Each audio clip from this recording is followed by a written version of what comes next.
Кустурабыз дедиңер эле, кустурган жоксуңар дегендей бир нерсени айтып атат да. Урматтуу калайык калк. Мен азыр эсеп чотун билбейм, где-то бир 15 миллиардтан ашык сом баш аяк жыйналды. Прокуратура, ГКМБ, МВДдан болуп отуруп.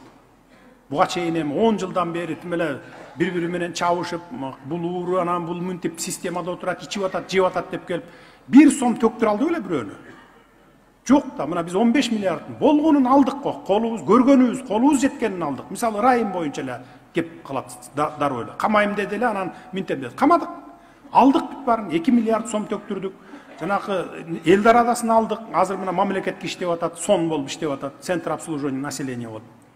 Гилейген торговый эмет. Квартираларынын баарын алдык, имуществоларынын баарын алдык. Анан эми дагы болсо көрсөк дагы алат элек. Болгон колубуз жеткен жерин алдык. Калган төккөндөр дагы мынакей как будто Камчыбек Кыдыршаевич алып жеп алгандай көрүп атпайбы? Ал төккөн адамдар барып туруп кассага төгөт. Кассадан бюджетке кетип атат. Мына министр финансов отурат, каржы министри. Бүт баары ким кызыкса баргыла. Биз азыр мурункудай жаап жашырып отурбайбыз.